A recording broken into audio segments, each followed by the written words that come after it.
I'm Yuri. I'm Jacob. And we're going for a drive.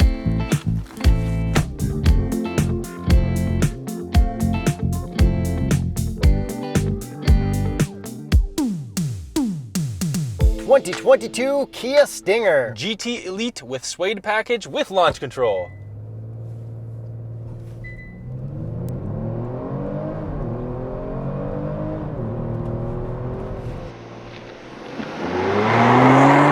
Still as good as it ever was. Yeah, I was gonna say just as fast as I remember. Horsepower and torque. 368 horsepower, 376 pound-feet of torque from a 3.3 liter twin turbo V6. All right, just cruising in drive. See some Mustangs around, gonna floor it. Very good pickup. And that is exactly 3 more horsepower than the previous generation. Oh, well, you definitely need to get this one then, right? I mean, you can really feel those 3 horses. Okay, and since we've been driving a ton of cars, there's been a lot of refreshes. Let's get to the refresh. Okay, so the biggest thing that's probably been changed, other than the 3 horsepower, are the taillights, I would say. Okay, the last gen was perfect. It was. The changes aren't as good as the last gen in our opinion. Yeah, it's cool that the LED now stretches across, but then you lose the outlines, which kind of made it look like a Maserati. Yeah, and the funny part is, remember when the Stinger came out, everyone said it looked a little bit like every car?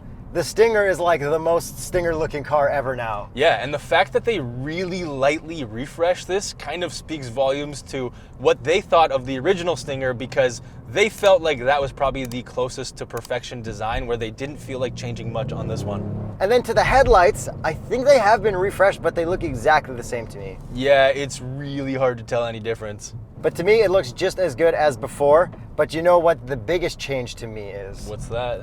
The badge. Yeah, that's probably one of the biggest changes. We have switched from the old Kia logo that everyone, I hate that Kia logo. Give me the one from Korea with the little, I don't know, bracket symbol. The K, yeah, no, that's totally different than this, though. Yeah, I know, but that's, people hated that. They're like, the worst part of the Kia Stinger is the badge. Yeah. But now we've got a cooler Kia logo, which is the badge, and I Yeah. think it looks really nice. And it's brushed steel. Yeah, the badge is definitely cooler. I think they did a great job updating the badge. But I didn't hate the old one. But I mean, like, the old one was on like the crappy Kias, and none of the crappy Kias have had this new badge. Yes, the association was there. And what do you think of these wheels compared to the last wheels? I didn't like them in photos, but I do like them in person. But the last generation, aka the first generation, I still think looked better. Slightly. And then what would be the Continental recommended tire for a Stinger? The Extreme Contact Sport. And then how about the exhaust tips? Yeah, that's also been changed. So the exhaust tips are now larger, and we have an all-new variable valved exhaust. Yuri, give me some of that sound of the Korean people.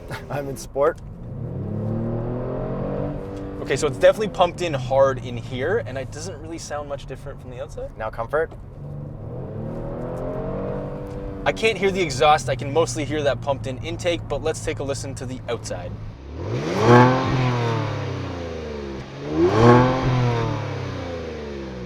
And the pumped in doesn't feel as offensive as I'm usually used to. It sounds the same to me. I think people who buy a Kia Stinger want pumped in audio, you know what I mean? Probably, but you can turn it off through the infotainment, which is great.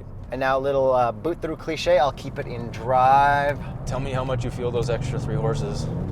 I do not feel them at all. Okay. And this feels very, very neutral.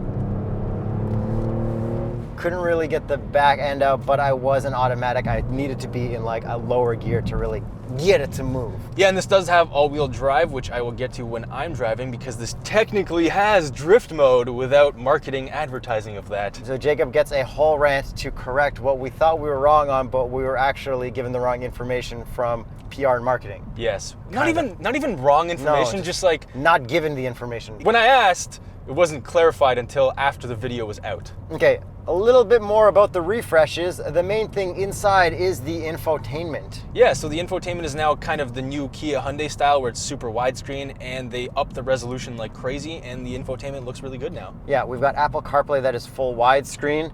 We've got no home button. I don't know if we did on the old one, but we do have all these hard buttons and volume knob and tuning knob at the bottom, which is nice. We can set up our Star 2 projection, which is good. Yeah, but then once you're in Apple CarPlay and then you want to toggle to radio, I find that there's still some lag between the transitions, which is a little bit annoying. And the thing that sucks the most is these new infotainments, the radio screen. It's got those bulbs. It's got the image very small. Like, I don't see bulbs. Like, I can't register the bulbs as a weird number. Like, if I see a big 90s at 9 logo, I know that's 90s on 9. You know what I mean? I know what you mean. And then you also can't change exactly where you want your favorites for Sirius XM. Yeah, that thing's a whole nightmare. Anytime you favorite it, it like adds it in different spots. I think we went over it a lot in the Kia K5. I don't know if they're ever going to solve that, but it's not as good to me as the last gen infotainment, even though this is, I guess, better resolution in the cameras as well. Yeah, because I really noticed that I don't think it's actually new cameras on the outside. I think it's just the resolution of the screen, and I really like this new screen. I think they did a great job of updating it. Yeah, they did a pretty good job. And then we also get the left and right looking back views in the middle when we hit our signals. Yes, your blind spot monitoring cameras. Like Hyundai's, except they use theirs in the little balls. Yeah, but we have analog gauges on the side, so they put it in the middle, which is cool. Okay, I think that's most of the refresh. Your turn to drive. Drift mode, cliche corner, all-wheel drive, all that stuff. Let's do it! Launch control, just as easy as it always was.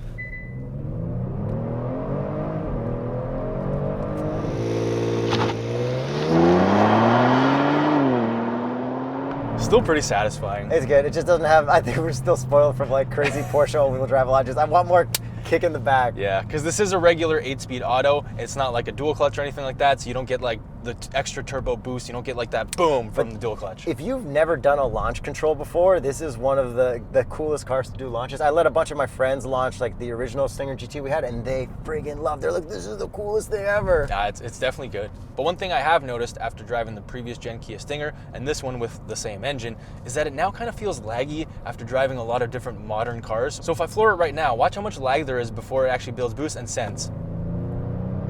And now we're gone. Okay, see, there's like a big delay. Do it higher in the RPM range. Get into second, yeah. Okay. Ready? There, see? There's lag. There's quite a bit of turbo lag. So it just doesn't feel as good as like even more modern powertrains. You know what? They're probably just like, look, that was our twin turbo attempt, and the next one's gonna have hybrid stuff in it, so don't worry about it. That'll fill the gap. The thing is, it was good for the time, but now that I'm saying 2022 Kia Stinger, it feels a little old. Was the first one 2017? Something like that. And the other thing that also feels a little bit old now is this transmission. While it is good if you just leave it in auto, kind of shifting it with the paddles a little bit slow, so I'm gonna downshift the click, and then it goes. It's like, it's not the best, but it's also not bad. It's just, it's appropriate for this type of car. I just expect more from modern cars. Yeah, and this is a weird thing where you can't actually put it in manual mode. You have to just hit the paddle. That puts you in manual mode. And then when you come to a stop, it puts you into drive, and then you have to click the paddle to go back into manual. Yeah, I guess you wouldn't stop if you were on a racetrack or on a cool road, so it wouldn't matter. But then I guess you might get that accidental, it shifts for you at one time. You're like, ah. Oh. Yeah, and then it is nice to be able to turn off traction and stability very easily if you hold the button, just like the previous generation, and then it doesn't automatically upshift, which is a great feature. It's got a lot of nice, older, simple car stuff that a lot of new cars are just adding way too many layers of confusion. Right, and then you wanted to talk about the paint earlier, so let's talk about this paint. This is reddier than the old Kia Stinger in my eyes. It's a different color. I think the other one was high chroma red. This is California red. When you said reddier, you mean redder? Like it has more red. More red. And less of like dark magenta, which the other one I think had a little bit more dark magenta. I think you're right. Or at least it's in our heads and it's shining brighter today. It feels reddier. Redder? No, reddier. Redder. And for daily driving, the suspension feels just like it did in the previous gen. No issues. We do have the same drive modes. So if we go through the drive modes, Smart, Eco, Comfort, Sport, and Custom. If you go into Sport, it tightens your bolsters. So it's the same old stuff. Yeah, and then it makes all your fonts a little more italic.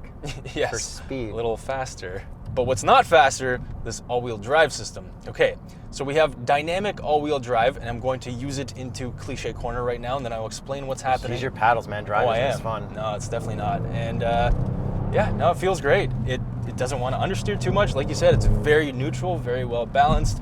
And let's see if I can get a little drifty drift on the exit. Tiny, tiny bit.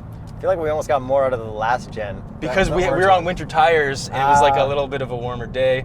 Anyways, so let's get into this all-wheel drive. It is dynamic all-wheel drive, which means that every Stinger since, I forget what year, there was a transition where they got a slightly different all-wheel drive system, which is like rear biased. So what happened with drift mode was that America decided to have the GTS and advertise it with drift mode. So somebody in marketing was like, we're gonna say this has drift mode. Meanwhile, every other Kia Stinger with DAWD has drift mode unofficially. But there is nothing that actually says drift mode in the car anywhere. That's right. So to get into drift mode, even on the GTS, all you do is turn off traction, be in sport mode, and that's technically drift mode because it can send up to 80% of the torque to the rear. So, I mean, like, You can get the Stinger sideways, which is cool for the all-wheel drive version, but I mean, when we drove the first one that was rear-wheel drive, that was just like the best. Yeah, the American one Canada doesn't get. We didn't realize it was kind of like not cool to turn their autocross course into a drift course. I But mean, it was our first trip in the U.S. Like, we saw the cones, we saw the advertising. Like, what were we That going was to fun. do? We've already told you the guys that like 6 times, but we'll tell you again and show you the clips. And back to some daily driving stuff, I did use this to haul around my baby. And how was that? The stroller fits perfectly fine in the back of a hatchback, almost more room than an SUV, and the back seat was very comfortable for my wife, and my child enjoyed it. And what about the box test? Didn't do one this time, but check out how many boxes we did in our last one, and here's all the boxes. Sorry guys, I'll try to do it next one if we have time. And so let's talk about the Suede Package, which I screamed earlier in the video. So the Suede Package is only $300 over the Elite, at least in Canada. We get everything in suede, and it feels really nice. It feels nice, but I don't know if I care for it. And you also get these red seatbelts, which is cool. As long as you can get red seatbelts, I would go with that option, but like, I'm not really into the suede. I could be fine with leather. Yeah, same here. But like $300, pretty good value if you want suede. Yeah, it's cool. If it was like purple suede or like red suede, then I'd be more into it. But like black suede, like eh. And you also get the red accent stitching, which is kind of nice.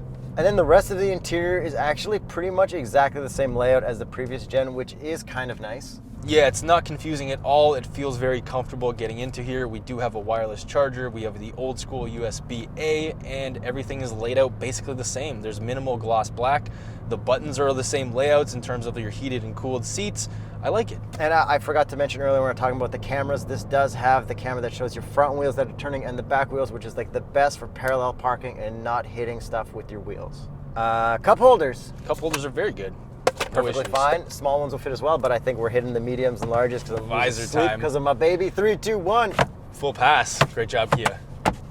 And in terms of back seat room, it's still pretty good. Not so much headroom for myself at 6'1.5". So I think that's pretty much it with the updated Stinger. Let's get to the price. This is the most expensive version that you can get in Canada. It's $53,545. Canadian. Which is kind of good. They kept it in line with the previous generation. Personally, I would be just as happy with a previous gen Stinger as long as it had that special differential so I can do drift mode. Yeah, I would also be happy with the previous generation because I still think it looked better than this one. For me, there's not enough in the refresh to really justify this one more than the old one, and I really love the old one's taillights. Yeah. So I would personally go old gen. And you know what's crazy is how much they refreshed the Genesis G70, and they didn't refresh this like remotely close to as much as they did that. Considering they're sister cars, it's the same frame or whatever. Yeah, yeah. So I don't know. I feel like they were so happy with the original design. But it's still good. It really is. And if you're shopping for a new Kia Stinger and you live in the United States, click the TrueCar link in the description below. There's a discount when using the TheStraightPipes link.